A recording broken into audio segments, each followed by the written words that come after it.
Hey, I'm Adam Katz for BrowningDirect.com, the dog trainer marketing agency. Many of you know I run Google ads for dog training business owners just like you, presumably. But before I did that, for the past, 28 years, I've owned 3 dog training businesses, and I also owned a subscription website that had a newsletter that went out to over 70,000 dog trainers each and every week for probably close to 2 decades. So I know a little bit about the dog training thing. What I wanted to show you today is that I've been seeing a lot of dog trainers do something, I'm going to show you in just a minute, when they post videos on Facebook, for example, and it doesn't make a whole lot of sense to me. So let me show you what I mean. Maybe you can give me some feedback as to, why they're doing this, or why doing it the way I'm going to show you wouldn't be a better way, a better idea. Good boy. Come here. Foos. Good. Sits. Good. Now, it is hot as hell out here right now, but let me see if I can show you what I'm talking about. What I see is when the dog trainer goes to reward the dog, I see this kind of stuff a lot. Here, you see, even used to, they're coming down here. And to me, it doesn't make a whole lot of sense to be teaching the dog to look down. Come here, sit. Good, to look down when you're giving him the food. It seems to me to make a lot more sense. Hopefully he's in frame. Come here, Pedro. Come here. Come here. Foos. Good.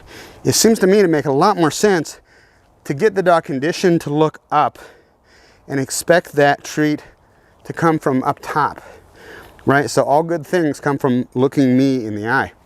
Sits. Good. Let me get a little bit more food here. So what ends up happening, free. Come here. Now, this is a 9-year-old dog who, if I'm being quite honest, come here, loose. If I'm being quite honest, I haven't worked with this dog in literally years. But that's kind of what I want, right? So we're here, come here, and the dog knows that that food is coming from up top. So even when I don't have it, he should be, now he's expecting the food, but he should be used to or conditioned to look for the food to come from up here. What we used to do, I don't know if I'm in frame, free, come here, Foos, good.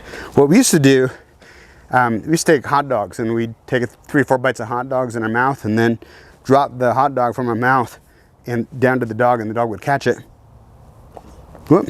And that time he lost it, which kind of defeats the purpose, and I'm out of food. Come here.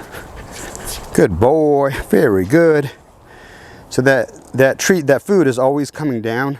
So I'm getting the dog conditioned to just look up at me at all times. Free. Good boy. Come here. Good boy. Good boy. Good. Again, so I'm not, let's see, come here. Loose. I'm not coming down like this and getting him conditioned to look down for the food. I'm having him get conditioned to, let me get some more food here, to look up at me, to expect that that food is coming from up top. Because this looks much nicer. It's a much nicer picture. And if I'm being honest, I spent years arguing with Fred Hassan about this very point, and Fred was right. I was wrong. The position I was taking was that, come here, free, was that, come here, right here. The position that I was taking was that they're pet dogs. It doesn't matter. Nobody cares. Pet owners don't care if the dog's looking up at them. But you know what? Anytime you have a dog, have a dog that has good food drive and is kind of bouncy and flashy, as this dog is, even as an older dog, it makes for a much nicer picture, whether it's your own demo dog or if it's a client's dog. So what you want to do is you want to get the dog conditioned to look up, regardless of what I'm doing. Push. Come here. Good boy. Come here. Push. Push. Yes. Come here. Push. Come on. Yes. Good dog. So he knows it's coming from up here. Free. What a good boy. Oh, what a good boy. Oh, what a good boy. Yes. Oh, my goodness. Okay. Go on. Hey, it's getting a little bit too hot to continue training out here in the sun, but I think I kind of made my point with this. What are your thoughts? Does it matter?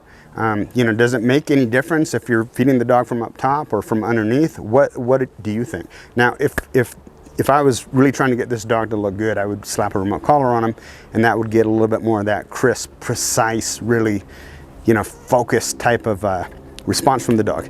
And it's a good idea to do that if you've introduced the remote collar to the dog.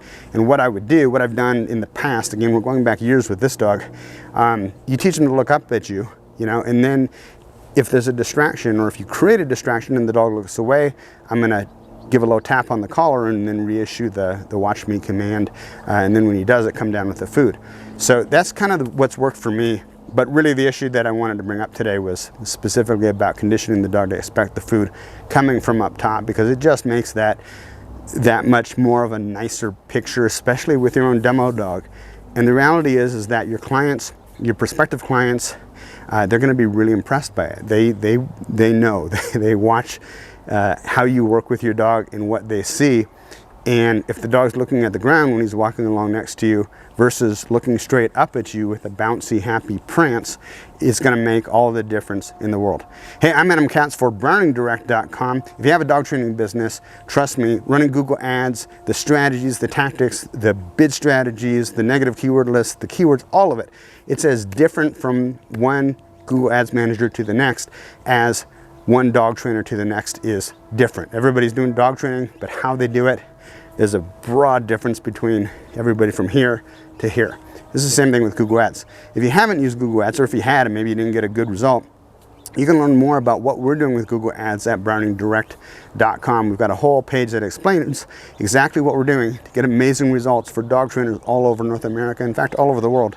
People just like you who are getting a certain result with their dog training business, but they wanted to kick it up a notch. They wanted to get to that next level.